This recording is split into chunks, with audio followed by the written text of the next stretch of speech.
ასე შეიქმნა ახალი ქართული აპლიკაციის ეს ვერსია, რომელსაც ქვია 7 ლოცვა და რომელიც ეძღვნება ჩვენი უწმინდესის ხსოვნას.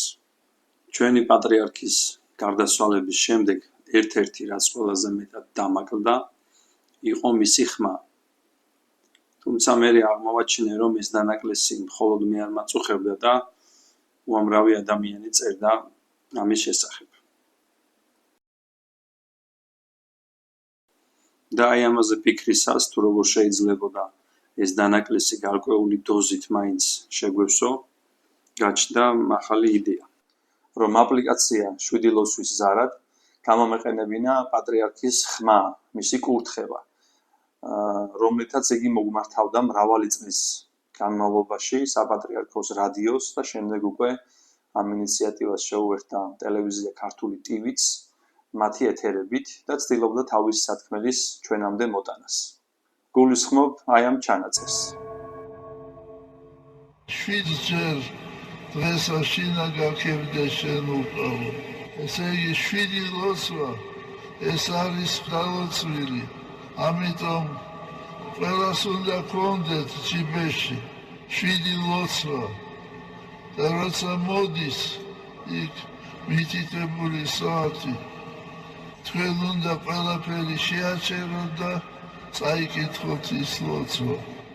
ამ დროს ერთიანდება მთელი საქართველო, ერთიანდება ჩვენი ერი, ასობით და ათასობით და მილიონობით ადამიანი თლიანდება და უფალი ბრძანებს, სადაც 2 ან 3 არის ჩემი სახელით, მე ვარ მათ შორის.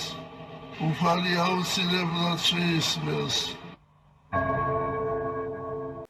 ასე შეიქმნა ახალი ქართული აპლიკაციის ეს ვერსია, რომელსაც ქვია 7 ლოცვა და რომელიც ეძღვნება ჩვენი უწმინდესის ხსოვნას.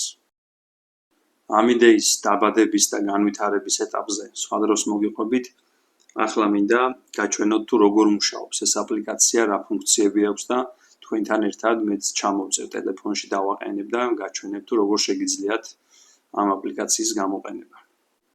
როგორ დავაყენოთ 7 ლოცვის აპლიკაცია? ამისთვის გვჭირდება Google-ის Play Store, Play Market-ი, სადაც საძიებო ველში ჩავწერთ 7 ლოცვას და პირველივე აპლიკაციას ვაინსტალირებთ. ზომით არის 30 მეგაბაიტამდე, რაც ნიშნავს, რომ რამდენიმე ფოტოს ადგილს დაიკავებს თქვენს ტელეფონში და დაინსტალირების შემდეგ საჭიროა ნებართვებზე დათანხმება. ეს იმისთვის, რომ შეტყობინება გამოიტანოს თქვენს ტელეფონზე, ზარი დარეკოს და ასე შემდეგ. ყველა მოთხოვნილ პარამეტრს ვეთანხმებით, ვაძლევთ თანხმობას. თუ თანხმობას არ მივცემთ, მარჯვენა ქვედა კუთხეში გვიჩვენებს წითლად ხრახნის ნიშანს, რაც ნიშნავს, რომ რაღაცა არ გვაქვს ჩართული.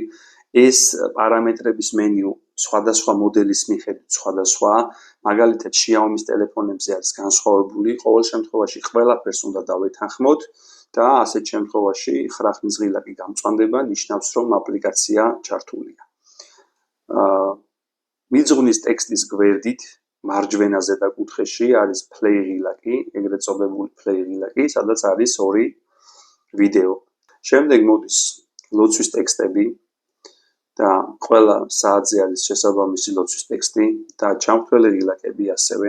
შეგიძლიათ 6 საათიანი ლოცვა მაგალითად გამორთოთ და რომ გაიღვიძებთ 7-ზე ან 8-ზე, მაშინ წაიკითხოთ ამას თქვენ თავად წვეთ და ასევე აქ გვაქვს პატრიარქის კურთხევითვე, იმიტომ რომ ის გვეუბნებოდა, რომ ადრე დაძინებას აქვს დიდი მნიშვნელობა, მოგცა ნებართვა რომ და კურთხევა, რომ 23 საათზე ან ღამის 11 საათზე შეგვეძლო დაგვეკითხა ღამის 12 საათიანი ლოცვა. შემდეგი არის თემების ბანჯარა და თქვენი გემოვნებით აქ შეარჩევთ ფერი გნებავთ. შემდეგი არის ტექსტის ზომა და შრიფტი, ზარები, სადაც ასევე შეგიძლიათ თქვენი გემოვნებით თქვენივე ტელეფონიდან დაამატოთ ზარი და ის დარეკავს ლოცვის დროს. შემდეგი არის პროექტის შესახებ აღწერა და აქ არის ჩემი საკონტაქტო, სადაც შეგიძლიათ მომწეროთ თუ რომელიმე თქვენს ტელეფონს, რომელიმე Android ტელეფონს რაიმე თქვათ პრობლემა შეექმნება და ვერ იმუშავებს ეს აპლიკაცია, გთხოვთ რომ შემატყობინოთ ამ ხარვეს აუცილებლად გამოვასწორებ. და ბოლო არის ის ჩვენი პარამეტრების თანხმობა. ამ პროგრამას მუშაობისთვის არ ჭირდება არც ინტერნეტი, არც რეგისტრაცია, არის უფასო და პასუხისმგებელი ვარ რომ ყოველთვის ასე იქნება. ასევე არასდროს იქნება გამოყენებული რაიმე სახის რეკლამისთვის. მუშაობს Android 7-დან 0 და ზემოთ ვერსიებზე, თუმცა თუ იქნება სურვილი და გამოხმაურება, აუცილებლად შევქმნი iOS სისტემისთვისაც, რომ iPhone-ის მომხმარებლებმაც შეძლონ ამ აპლიკაციით სარგებლობა. პატრიარქის კურთხევა, რომ ყველას უნდა გქონდეს ჯიბეში 7 ლოცვა, ვეცადი ასე შემესრულებინა. დამიწერეთ კომენტარებში, რამდენად მოგეწონათ ეს აპლიკაცია, რა შეცვლიდით ან რით გააუმჯობესებდით და გადააზიარეთ ეს ვიდეო, რომ რაც შეიძლება მეტ ადამიანმა გაიგოს 7 ლოცვის აპლიკაციის შესახებ.